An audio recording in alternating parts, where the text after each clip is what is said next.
Alright. Now that all that stuff's out of the way, I can finally go.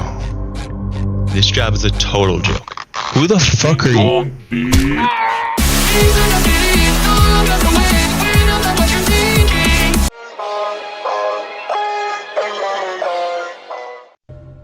Oh boy, the Fnaf movie is here. After 8 years. And I have some mixed feelings about it. On one hand, it's pretty juicy, especially if you're already a Fnaf fan. But if you aren't, then you probably walked out after 2 seconds due to all the Fnafing. I'd say it does what it's trying to do well and condenses the lore into, a nice viewing experience for the most part. They probably could have hidden the lore a little better to keep new fans intrigued, but as a Fnaf fan, I didn't really give a shit. I thought overall Mike was a very likable character, and while they showed that dream sequence one too many times for my liking.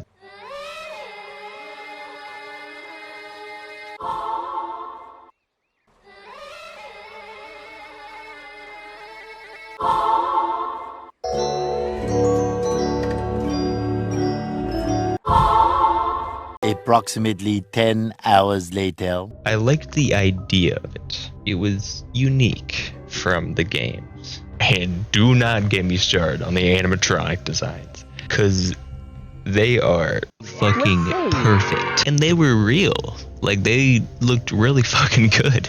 Then it go with some like SFM fucking CGI shit. They could probably open a Freddy Fazbear's Pizza with them. Big Willy Dilly, the man, the myth, the legend, carried this movie for like the 3 seconds of dialogue he had. All you had to do was spend 5 nights at Freddy's, but you got on a line and I had to knock you down a couple pegs for it, you stupid plunker. Shaggy did a great job. And Springtrap's design, I nutted everything. Another thing I appreciate is the amount of cameos in this movie. This game was pretty much built from the fans and the art and the lore videos, and you could tell that Scott and the whole team, thought of them a lot during making this. And it shows because there's a lot of YouTubers in this movie,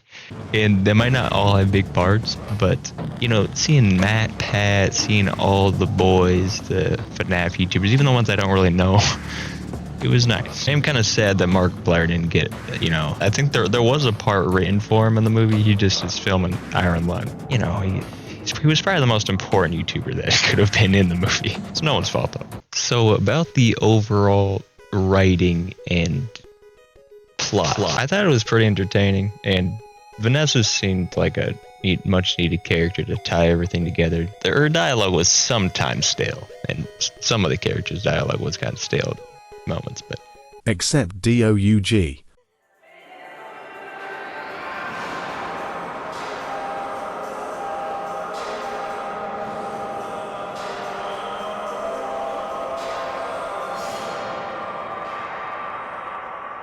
I don't really care about that stuff too much.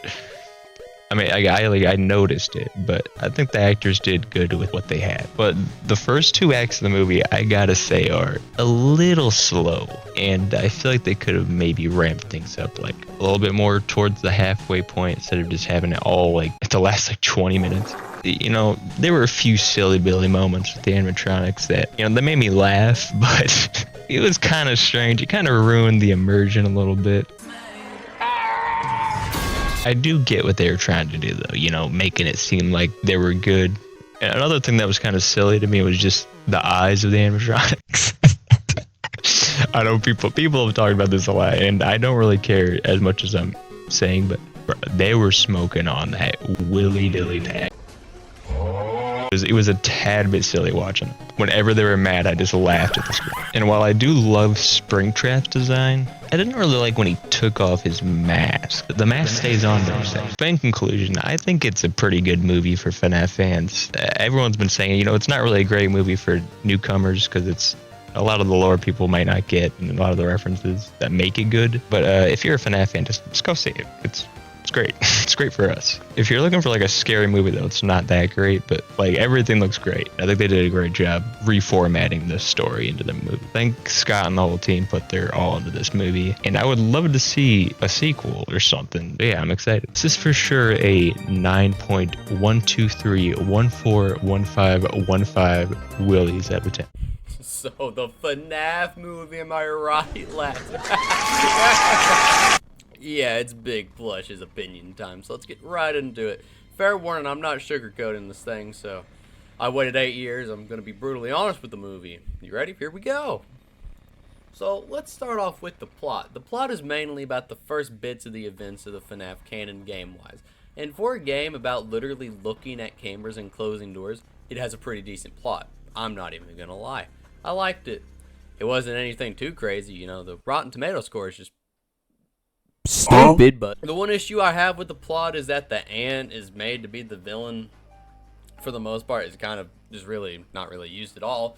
She's used to kind of make the animatronics a teeny weeny bit mad, but other than that, really nothing too special. Also, I thought about the pillow fort scene. It's kind of fucking stupid when I first saw it. However, upon rewatching it, kind of realized that it was a plot device, and I kind of respect it. It kind of threw us off, and I can honestly respect it, you know. It definitely threw me off. Also, the lack of Golden Freddy in the movie was kind of annoying. He kind of just showed up for about 30 seconds, but hey, at least he showed up. Also, my main issue about the movie is how they go with the climax of the movie, which is just draw a piece of paper and boom, Willie is done for. Speaking of Willie,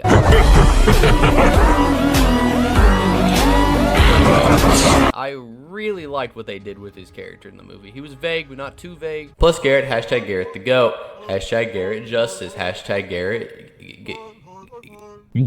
But beyond all that, let's get into what I critique the most about movies. And I'm really picky about this. Design. So for the FNAF movie, I'm going to go ahead and say they absolutely fucking nailed the character designs. Freddy's perfect. Chica's perfect. Foxy can go to hell. Mike's perfect.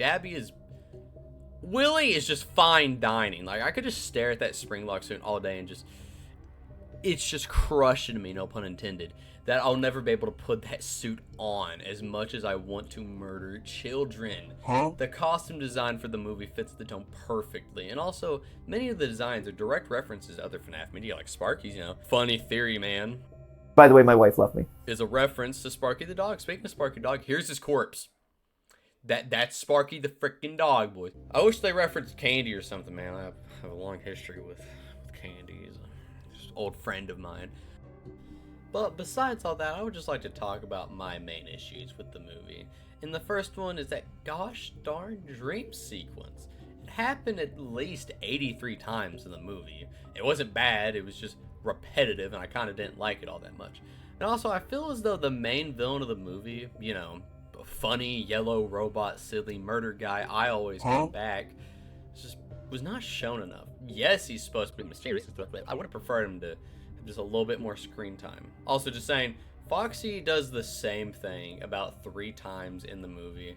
It wasn't like soul crushing, but yet again, it's a little repetitive when he chases 3 different people down the same hallway in the exact same manner. It's something, but yeah, that's all my problems. But this is where I get canceled. Now this is the real kicker, ladies and gents. Lore changes. I have heard like 400 people complain, it's not lore correct, burning with fire. Alright, listen. It's a movie adaptation. You're gonna have to change the plot around or you're gonna fall asleep watching it. You can't read a book. You already know how it's gonna end. It's stupid. You're gonna have to change the plot around. Now as for me, the most hateful human imaginable, I don't have a problem with any plot changes. None of them. I liked how they separated Afton and Mike and Abby. So they're 2 different families, and I kind of like that. It's a fresh take on the family plot, and also Garrett being the mysterious case is kind of cool. But I really loved the Vanessa and Afton being daughter and father. That's probably the smartest idea they've had in a while. If only the game lore was just like that, you know, people giving birth to purple guy or whatever the freak it was. Weird. And also, I like how we got rid of in-lore explanations why the suits are haunted. No remnant shit or anything. It's simply just ghosts. And, you know, I like that. I've never really been on board with a whole explanation as that's where the magic derived from. You know, you just don't know how it happened. It's cool. But, you know, all in all, my final statement about the movie is that it's, well, for the fans. If you never watched any FNAF media, this movie is, let's face it, probably dog shit. But it's the fact that Scott and Emma, the director, teamed up to deliver this movie as a movie for the fans and openly said that was very bold and also very generous. Video game movies nowadays are cash outs and they're made just for the money. You can see in this movie it's made for the fan base. It's waited like 834 quadrillion years on it. From the cameos to the references to Fab Media, hashtag Candy, where are you at? Cuz it's an amazing film, and I gotta say, I loved it. So thank you, Scotty Boy, for delivering this masterpiece of cinema. Endgame is just off my tier list. It's nothing is their final plushie, rated 9 out of 10. Go watch it if you haven't. I don't know why you're watching this video if you haven't watched it. It literally says spoiler warning. Go watch the movie.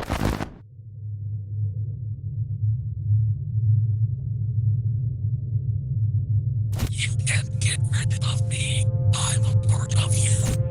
Just like you're a part of me. No, I don't want you in my head. What? I'll always be in the back of your mind. Watching, listening, waiting. You're not even real. You're just a figment of my mentality. No matter how hard you try, I will always be here. Mr. Scribbler TV. Not if I separate us for good. You wouldn't dare. It would cost you your powers. Anything to get rid of you, Mr. Who. What would Big C think? Don't mention him ever again. No. Stop.